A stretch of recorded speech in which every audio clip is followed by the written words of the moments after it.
Hello everyone, this is another video related to series data structure in pandas. Let's get started. Our first topic in this video is accessing a series object and its elements. कि किसी भी series objects के elements को हम कैसे access कर सकते हैं. So firstly will access an individual element of a series object. कि सीरीज ऑब्जेक्ट का हम एक पर्टिकुलर एलिमेंट कैसे एक्सेस करेंगे. Let's consider this example. इसके अंदर हमने क्या किया है, number of name of months लिए हुए हैं और उसके अंदर पर्टिकुलर नंबर ऑफ डेज हमने लिए हुए हैं. ठीक है, नेम ऑफ मंथ्स और उनके पर्टिकुलर नंबर ऑफ डेज. यहाँ सीरीज ऑब्जेक्ट हमने एक क्रिएट किया हुआ है जहाँ पे इंडेक्स के अंदर हमने नेम ऑफ मंथ लिए हैं और डेटा वैल्यू में हमने number of days on those particular months लिए हैं. हमें करना क्या है, एक पर्टिकुलर एलिमेंट को हमें एक्सेस करना है सीरीज ऑब्जेक्ट के. तो उसके लिए हम यूज़ करेंगे उसकी इंडेक्स वैल्यू. ठीक है, with the help of index value we can retrieve a particular data value of any series object. तो यहाँ पे मुझे रिटर्न करवाना है number of days present in the month of February. तो यहाँ पे कैसे स्टेटमेंट हम लिखेंगे, सबसे पहले आपको लिखना है नेम ऑफ दैट ऑब्जेक्ट और आपको वो इंडेक्स पास ऑन करना है जिसकी वैल्यू आपको रिटर्न करवानी है. ठीक है, तो हमें क्या करना था, फरवरी के नंबर ऑफ डेज रिटर्न करवाने थे तो हमने इंडेक्स वैल्यू यहाँ पे क्या दे दी, फैब. ठीक है, OBJ is the name of our object और इंडेक्स वैल्यू जो हमें रिटर्न करवानी थी. तो हम आउटपुट में देखेंगे किसने number of days present in the month of Feb return कर दिया है. Next is accessing a slice from series object. कि सीरीज ऑब्जेक्ट्स की किसी पर्टिकुलर स्लाइस को आप कैसे एक्सेस करोगे. तो उसके लिए भी हम प्रीवियस एग्जांपल को ही कंसिडर कर रहे हैं. मुझे क्या करना है, यहाँ पे मार्च से लेके और मई तक, इन मार्च से लेके जितने भी नंबर ऑफ मंथ्स हैं मई तक, उन सभी मंथ्स के नंबर ऑफ डेज हमें रिटर्न करवाने हैं. तो उसके लिए मीन्स एक पर्टिकुलर स्लाइस हमें रिटर्न करवानी है. तो हम सेम वही स्लाइसिंग रूल यहाँ पे लगाएंगे. सबसे पहले आपको उस ऑब्जेक्ट का नेम लिखना है, फिर आपको वो स्लाइस देनी है. ठीक है, जो आपको रिटर्न करवानी है. तो हम सबसे पहले उस स्लाइस का स्टार्टिंग इंडेक्स लिखेंगे, दैट इज़ मार्च. फिर हम उसका एंडिंग इंडेक्स लिखेंगे, दैट इज़ मई. कि मार्च से लेके मई तक उस स्लाइस के अंदर जो डाटा वैल्यूज़ हैं वो हमें प्रिंट करवानी है. ठीक है, तो यहाँ पे जब इसको हम रन करेंगे तो आउटपुट में आप देख सकते हो मार्च, अप्रैल और मई, इन तीनों मंथ्स के नंबर ऑफ डेज इसने प्रिंट करवा दिए. Next is operations on series data object. Series data object पे ऑपरेशंस हम कैसे अप्लाई करेंगे. सबसे पहले हम करते हैं मॉडिफाइंग एलिमेंट्स ऑफ सीरीज. और यहाँ पे एक सिंगल एलिमेंट को हम मॉडिफाई करेंगे, एक पर्टिकुलर एलिमेंट को हम यहाँ पे चेंज करेंगे. ठीक है, तो वही सेम इंडेक्स की हेल्प से हम मॉडिफाई कर सकते हैं किसी पर्टिकुलर एलिमेंट को. हम एक एग्जाम्पल यहाँ पे कंसिडर कर रहे हैं जिसके अंदर हमने first, second, third, fourth and fifth 5 classes ली हुई हैं हमने. और उन 5 क्लासेज के अंदर हमने नंबर ऑफ स्टूडेंट्स कितने हैं, मीन्स उनकी स्ट्रेंथ हमने यहाँ पे ली हुई है. इंडेक्स वैल्यू पे हमारे पास क्लासेस है और डाटा वैल्यूज़ के अंदर हमारे पास number of students present on those particular classes हमने लिया हुआ है. हमें करना क्या है, यहाँ पे मुझे सेकेंड क्लास की वैल्यू को यहाँ पे मॉडिफाई करना है. ठीक है, तो हम क्या करेंगे, सबसे पहले नेम ऑफ ऑब्जेक्ट लिखेंगे जो कि OBJ है यहाँ पे. उसके बाद हम वो इंडेक्स वैल्यू देंगे जिसको हमें मॉडिफाई करना है और वो न्यू वैल्यू देंगे जो हमें वहाँ पे प्रिंट करवानी है. ठीक है, तो हम इंडेक्स दे रहे हैं यहाँ पे क्लास सेकंड, क्योंकि हमें क्लास सेकंड को मॉडिफाई करना है और उसकी न्यू वैल्यू क्या होनी चाहिए, 40. ठीक है, तो आउटपुट में हम देखेंगे कि पहले क्लास सेकंड के अंदर वैल्यू थी 25 और हमने उसको मॉडिफाई कर दिया. उसके बाद जब हमने इसको प्रिंट करवाया ऑब्जेक्ट को तो यहाँ पे क्लास सेकंड की वैल्यू हो गई है 40. So this is modifying a particular और single element in series object. Next is modifying a particular slice. कि किसी एक पार्ट को, एक पूरे पार्ट को या पूरी एक स्लाइस को अगर हमें मॉडिफाई करना है तो वो हम कैसे करेंगे. Will consider the previous example. वही पीछे वाला एग्जांपल हम यहाँ पे ले रहे हैं क्लासेस का. हमें करना क्या है, क्लास सेकंड से लेके और क्लास फोर्थ, ठीक है, class second, third and fourth, इन तीनों क्लासेस की स्ट्रेंथ हमें करनी है 50 50 50. तो उसके लिए हम वही क्या करेंगे, इंडेक्स की हेल्प से हम मॉडिफाई कर सकते हैं. तो हम स्लाइस का इंडेक्स यहाँ पे देंगे, starting index of that slice and stopping index of that slice. तो यहाँ पे हमने सबसे पहले नेम ऑफ ऑब्जेक्ट लिखा, दैट इज़ OBJ.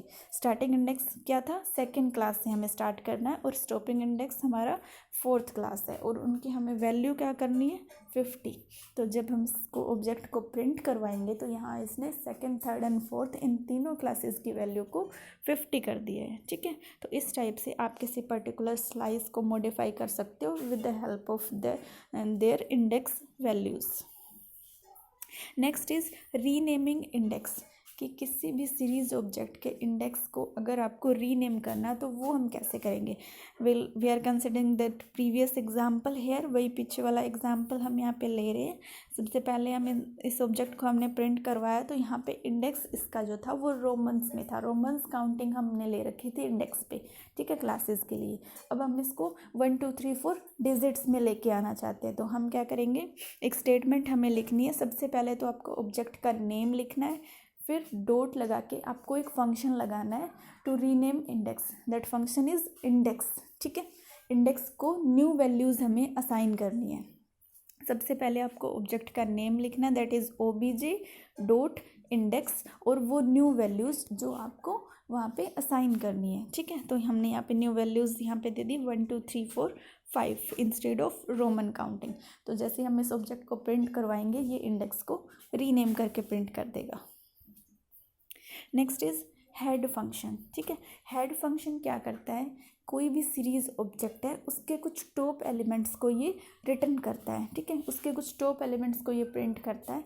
तो हेड फंक्शन हम कैसे अप्लाई करते हैं, लेट्स कंसिडर एन एग्जांपल जिसके अंदर हमने फर्स्ट से लेके 10th तक क्लासेस ली हुई हैं और उसकी स्ट्रेंथ ली हुई है। ठीक है, क्लासेस की पर्टिकुलर स्ट्रेंथ हमने ली हुई है, तो हमें यहाँ पे हेड फंक्शन अप्लाई करना है। हेड फंक्शन का वर्क ये होता है कि वो टॉप एलिमेंट्स को, कुछ एक टॉप वैल्यूज़ को रिट्रीव करता है। तो हम यहाँ पे कैसे हेड फंक्शन का यूज़ कर सकते हैं, सबसे पहले आपको ऑब्जेक्ट का नेम लिखना है। सीरीज ऑब्जेक्ट का नेम हमने यहाँ पे obj लिया हुआ है, obj डॉट हेड फंक्शन, और फिर आप उसको पैरामीटर भी पास ऑन कर सकते हो। तो हमें क्या करना है, इन क्लासेस में से हमें टॉप 5 क्लासेस को प्रिंट करवाना है। तो हमने यहाँ पे पैरामीटर पास ऑन कर दिया 5, हेड फंक्शन के अंदर हमने वैल्यू क्या दे दी 5। तो ये टॉप 5 क्लासेस को रिटर्न कर देगा। आउटपुट में आप देख सकते हो इसने फर्स्ट, सेकंड, थर्ड, फोर्थ और 5th क्लास को यहाँ पे प्रिंट कर दिया है। Next is tail function. ठीक है, टेल जो है वो हेड का बिल्कुल अपोजिट होता है। हेड क्या करता है, टॉप से वैल्यूज़ को प्रिंट करवाता है, और टेल फंक्शन बॉटम वाली वैल्यूज़ को ये रिटर्न करता है। ठीक है, तो सेम वैसे ही हम अप्लाई करेंगे जैसे हेड फंक्शन हमने अप्लाई किया था। सबसे पहले आपको नेम ऑफ ऑब्जेक्ट लिखना है, डॉट लगा के फिर आपको टेल फंक्शन लगाना है, और फिर उसके अंदर आपको पैरामीटर पास ऑन करना है कि कितनी बॉटम वैल्यूज़ को आप रिटर्न करवाना चाहते हो।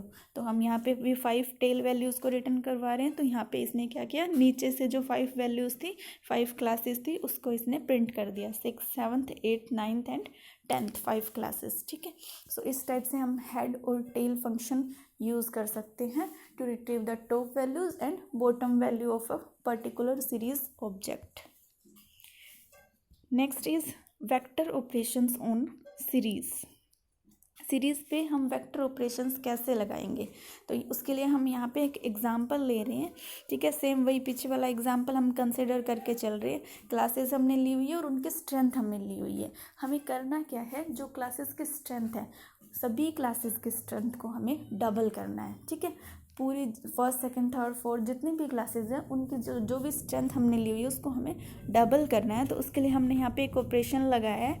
हमने क्या ऑपरेशन लगाया है कि obj हमारा जो सीरीज ऑब्जेक्ट है उसको हम मल्टीप्लाई कर रहे हैं 2 से, क्योंकि हमें स्ट्रेंथ को डबल करना है। तो जैसे हम उसको 2 से मल्टीप्लाई करेंगे और प्रिंट करवाएंगे, तो यहाँ पे आप देखोगे पहले आउटपुट के अंदर हमारे पास क्लासेस की स्ट्रेंथ थी 10 20 30 40 50 60 70 80 90 एंड सो ऑन। और जैसे ही हमने उसको obj को 2 से मल्टीप्लाई करने के बाद फिर से प्रिंट करवाया तो स्ट्रेंथ को इसने क्या कर दिया, डबल कर दिया है। सो इस टाइप से हम सीरीज ऑब्जेक्ट पे वेक्टर ऑपरेशन लगा सकते हैं। Next is arithmetic on series object. Series object पे के अंदर कोई भी अर्थमेटिक एक्सप्रेशंस हम कैसे अप्लाई करेंगे। यहाँ पे हमने क्या किया है, 2 सीरीज ऑब्जेक्ट ले रखे हैं, obj1 एंड obj2। ठीक है, सबसे पहले एग्जांपल हम लेते हैं। हमें क्या करना है, obj1 और obj2 को प्लस करना है, ठीक है, एडिशन परफॉर्म करनी है दो सीरीज ऑब्जेक्ट्स पे। तो हमने यहाँ पे एक सिंपल स्टेटमेंट लिखी है OBJ1 प्लस में OBJ2 और उसको प्रिंट करवाया है। तो हम यहाँ पे देख सकते हैं आउटपुट में इसने क्या किया, OBJ1 और OBJ2 की जो भी डाटा वैल्यूज़ थी उनको आपस में ऐड करके आउटपुट के अंदर यहाँ पे हमें शो कर दिया है। और इसी टाइप से हम एक और एग्जाम्पल ले रहे हैं जिसके अंदर हम क्या करें, मल्टीप्लाई कर रहे हैं ऑब्जेक्ट 1 को OBJ2 से। और ये क्या कर रहा है, फिर OBJ1 और OBJ2 की डाटा वैल्यूज़ को मल्टीप्लाई करके इसने आउटपुट में शो कर दिया है। नेक्स्ट इज़ फिल्टरिंग एंट्रीज़, ठीक है, कोई भी सीरीज ऑब्जेक्ट है उसके एंट्रीज़ को हम फिल्टर करके कैसे रिट्रीव कर सकते हैं। तो यहाँ पे हम कंपैरिजन ऑपरेटर्स का यूज़ कर रहे हैं। जैसे हमने फर्स्ट एग्जांपल लिया है कि हमें क्या करना है, एक सीरीज ऑब्जेक्ट हमने लिया हुआ है, उसमें से हमें वो वाली पर्टिकुलर वैल्यूज़ को रिट्रीव करवाना है, दोज आर ग्रेटर देन 15। हमने क्या लिखा है, name of object greater than 15, OBJ greater than 15 हमने स्टेटमेंट प्रिंट करवाई है। तो इसने क्या किया, ये क्या करता है, बुलियंस में आउटपुट देता है, बुलियंस में मीन्स ट्रू फॉल्स में आपको आउटपुट देगा। तो इसने यहाँ पे क्या किया, जो वैल्यूज़ 15 से ग्रेटर हैं उसको तो ये ट्रू रिटर्न करेगा और जो 15 से ग्रेटर नहीं है उनको ये फॉल्स रिटर्न करेगा, ठीक है। अगर आपको बुलियंस में आउटपुट नहीं चाहिए, आपको क्या एक्चुअल वैल्यूज़ चाहिए आउटपुट के अंदर, तो हम इसको थोड़ा सा डिफरेंट टाइप से यूज़ करेंगे। हम नेक्स्ट एग्जांपल में जैसे आप देखोगे यहाँ हमने क्या किया, प्रिंट करवाया हमने सबसे पहले ऑब्जेक्ट को, फिर अगर हमें क्या करना है, हमें पर्टिकुलर एक्चुअल वैल्यूज़ रिटर्न करवानी है और यहाँ हमने थोड़ा सा स्टेटमेंट को चेंज कर दिया, हम रिटर्न करवा रहे हैं ग्रेटर देन 10 वैल्यूज़, हमें वो वाले रिटर्न करवानी जो 10 से ग्रेटर हैं। तो हमने सबसे पहले नेम ऑफ ऑब्जेक्ट लिखा, फिर हमने उसी ऑब्जेक्ट के साथ कंडीशन दिए ऑब्जेक्ट ग्रेटर देन 10 हमें प्रिंट करवाने। तो हम जैसे इसको रन करेंगे इस टाइम पे ये इस बार एक्चुअल वैल्यूज़ देगा, क्योंकि इस बार हमने स्टेटमेंट को थोड़ा चेंज किया। अगर आप सिंपली लिखते हो तो ये बुलियंस में रिजल्ट देगा, मीन्स ट्रू फॉल्स में कंडीशन के अकॉर्डिंगली ट्रू और फॉल्स आपको बता देगा। और अगर आपको एक्चुअल वैल्यू चाहिए तो आप इसको सेकेंड टाइप से मैंशन करेंगे, ठीक है। Next is sorting series values.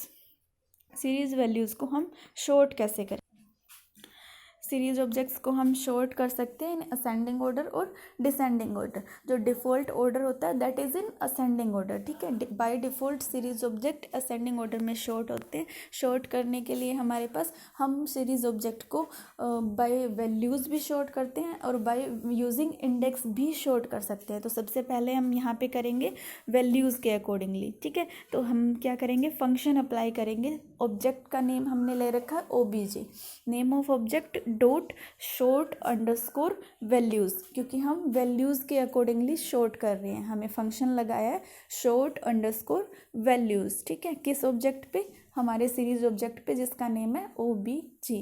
तो हम आउटपुट में देखेंगे कि इसने इसको असेंडिंग ऑर्डर में, अब हमने कोई आर्गुमेंट नहीं दिया था क्योंकि हमें बाय डिफ़ॉल्ट जो फंक्शन है, ये जो शॉर्ट वैल्यूज़ फंक्शन है बाय डिफ़ॉल्ट असेंडिंग ऑर्डर में शॉर्ट करता है। तो इसने हमारी डाटा वैल्यूज़ को असेंडिंग ऑर्डर में शॉर्ट कर दिया। अगर आपको डिसेंडिंग ऑर्डर यूज़ करना है तो हम क्या करेंगे, यहाँ पे फंक्शन हमारा सेम रहेगा, name of object short underscore values, और यहाँ इस बार हम एक पैरामीटर पास ऑन करेंगे जिसके अंदर हम लिखेंगे ascending is equal to false, ठीक है। वहाँ डिफ़ॉल्ट के अंदर या तो आप उसको ब्लैंक छोड़ सकते हो फंक्शन को, अगर आपको असेंडिंग ऑर्डर में करना है तो वो बाय डिफ़ॉल्ट असेंडिंग नहीं आएगा, या फिर आप ऐसे भी लिख सकते हो ascending is equal to true. अगर आप ascending is equal to true लिखते हो तो भी वो असेंडिंग में आएगा, अगर आप कोई आर्गुमेंट पास ऑन नहीं भी करते हो तो भी वो असेंडिंग में आएगा। बट अगर आपको डिसेंडिंग ऑर्डर में चाहिए तो आपको आर्गुमेंट देना पड़ेगा ascending is equal to false, तो वो उसको डिसेंडिंग ऑर्डर में शॉर्ट कर देगा, जैसे कि आप आउटपुट में देख सकते हो। नेक्स्ट इज शॉर्टिंग इंडेक्स, कि अगर आपको किसी पर्टिकुलर सीरीज ऑब्जेक्ट को अकॉर्डिंग टू इंडेक्स शॉर्ट करना है तो वो हम कैसे करेंगे, तो उसके लिए भी हम फंक्शन यूज़ करेंगे सेम वैसे जैसे हमने वैल्यू के लिए यूज़ किया। वैल्यू के लिए हमने यूज़ किया शॉर्ट अंडरस्कोर वैल्यूज़, और इंडेक्स के लिए हम यूज़ करेंगे शॉर्ट अंडरस्कोर इंडेक्स। बाकी का प्रोसेस सेम रहेगा। सबसे पहले आपको उस ऑब्जेक्ट का नेम लिखना है, फिर आपको शॉर्ट अंडरस्कोर इंडेक्स फंक्शन का नेम लिखना है और उसके अंदर आपको आर्गुमेंट पास ऑन करने हैं।